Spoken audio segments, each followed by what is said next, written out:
Hi, and welcome back to Seasons, a devotional series on YouTube that's based on my book by the same name. You don't necessarily need to buy the book. If you'd like to, it's on Amazon or Kindle, but I think I share enough in these videos that gives you a gist of what I'm talking about in the book.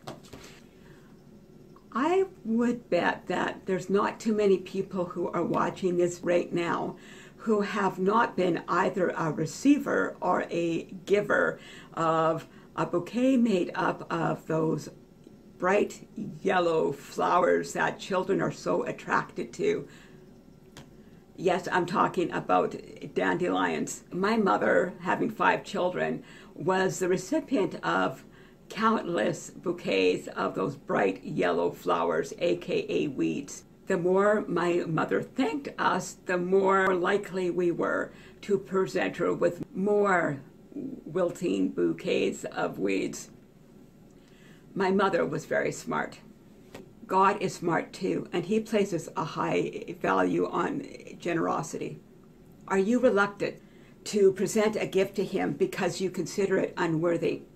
Have you held back from placing your offering at His feet because you were comparing it to the gift that somebody laid down just before you?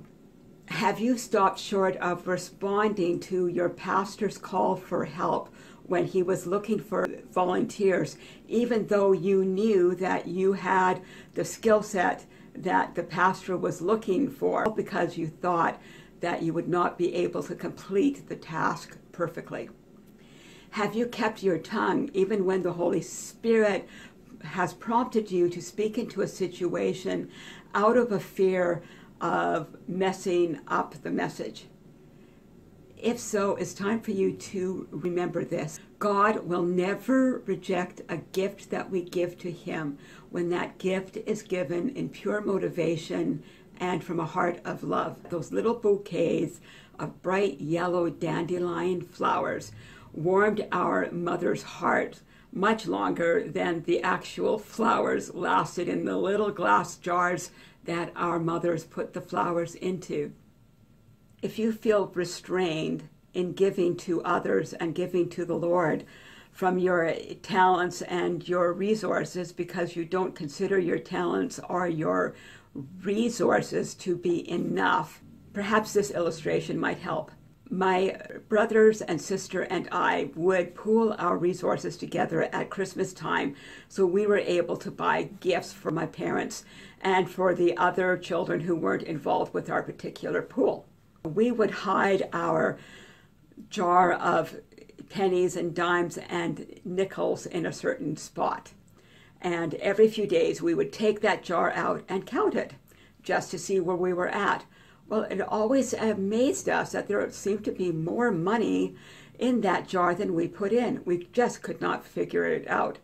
Many years later, I think we had all left home by that time, we were sitting around and talking about those glass jars of coins we had hidden all around the house during the Christmas season. And when we started to talk about how we couldn't add very well because we were always off with the money count, my mom began to laugh, and she said, "You still haven't figured that out?